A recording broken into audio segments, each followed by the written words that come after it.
What's going on, Patriots, and all the rest of you bastards out there? Redneck coming to you. It's been a long time, I know. But since it has been a long time, this isn't going to have quite the same eloquence to it as a lot of my previous videos that some of you may remember. Well, shit, man. Let's just dig right on in.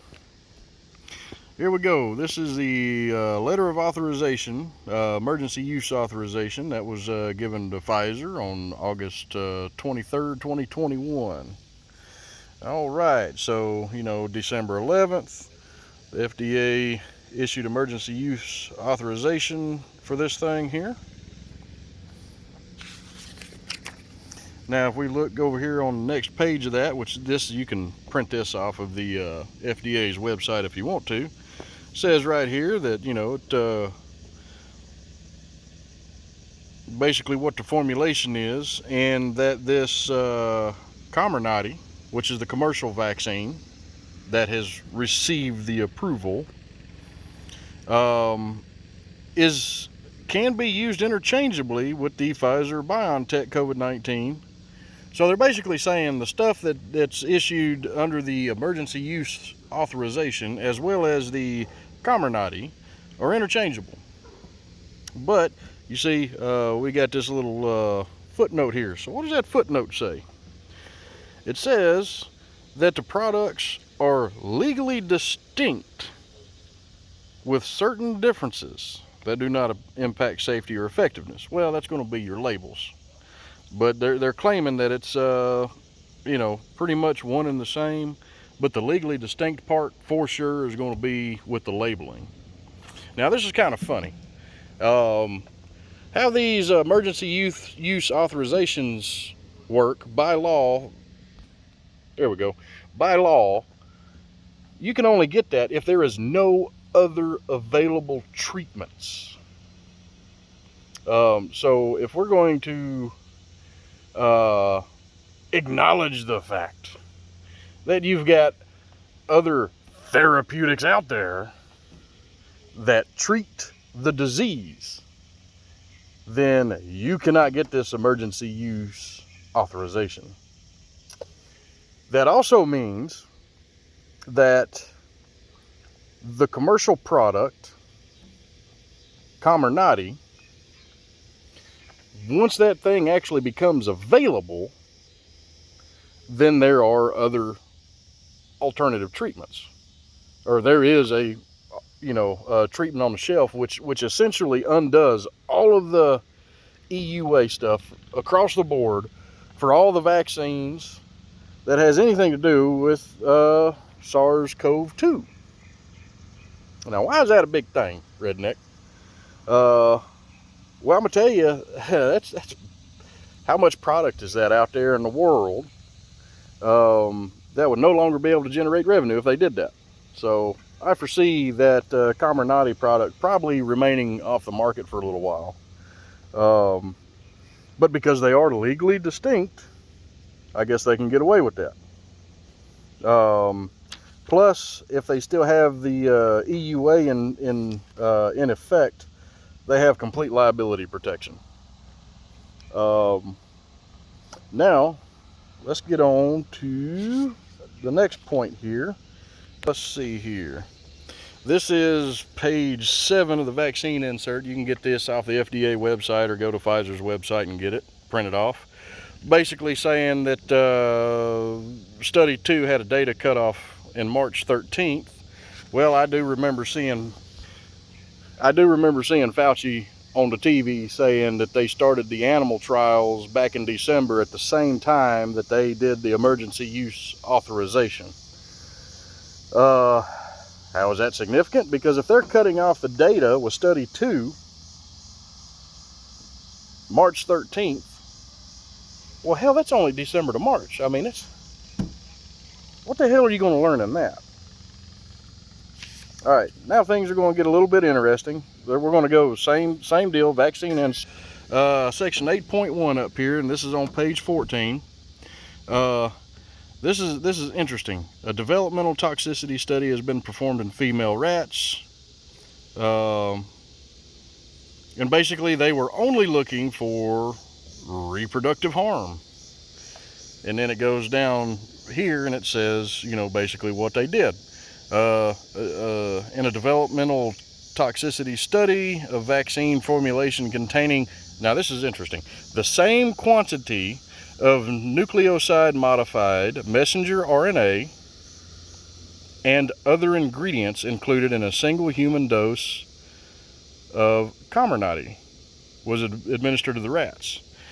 See, to me that's a little suspect. The way that is worded, and this is a legal document, so words are very, very important. It doesn't say that it's the same mRNA with the spike protein. What is it? Shit. Is it in this one? No, where the hell is it?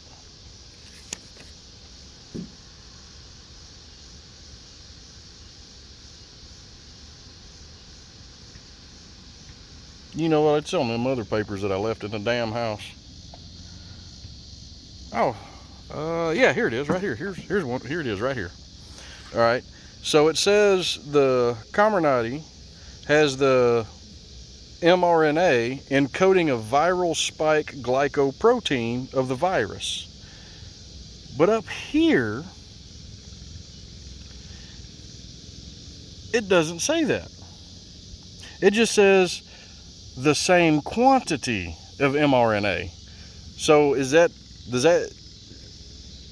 they didn't say it's the same one that's encoded with the viral spike protein, or the viral spike glycoprotein. So is that just some non-programmed mRNA, so to speak? You know, like a generic one, and then mixed in with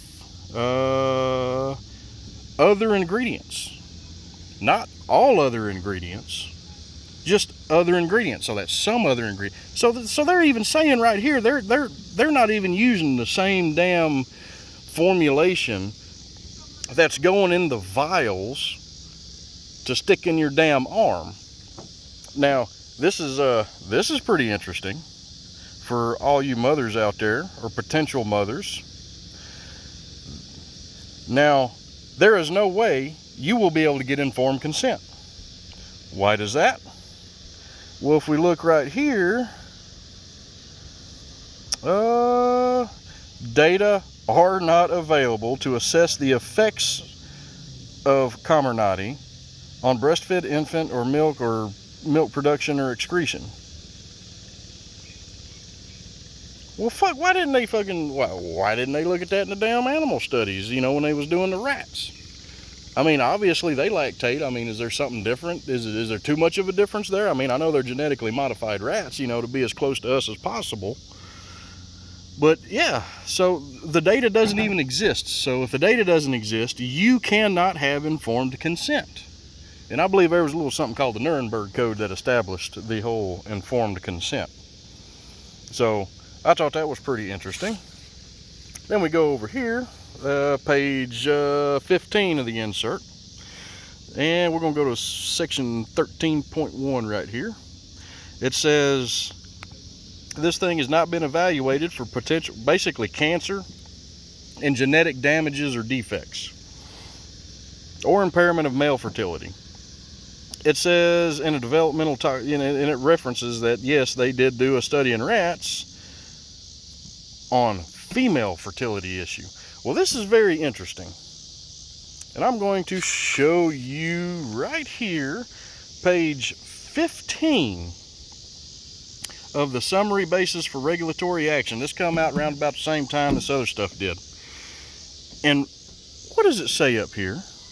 It says it was evaluated in non-clinical pharmacology studies using animal models of mice, rats, and non-human primates. Non-human primates.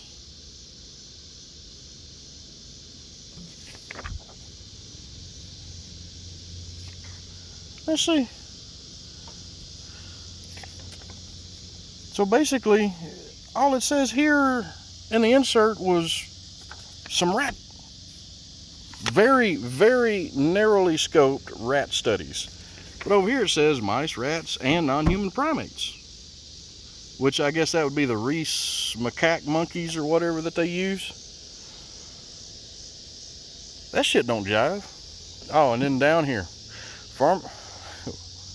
pharmacodynamic data comprised of humoral immune responses to Comirnaty were obtained in clinical studies. The data demonstrated that the Comirnaty induces a humoral immune response against the SARS-CoV-2 spike protein.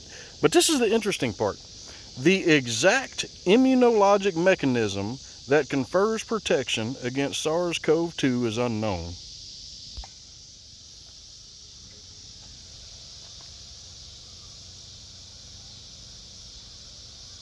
The mechanism that confers protection is unknown.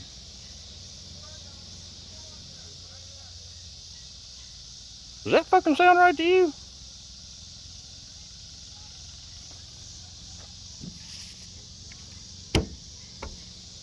Ain't one thing I know for sure. I ain't going. Ain't happening. Y'all have a good one.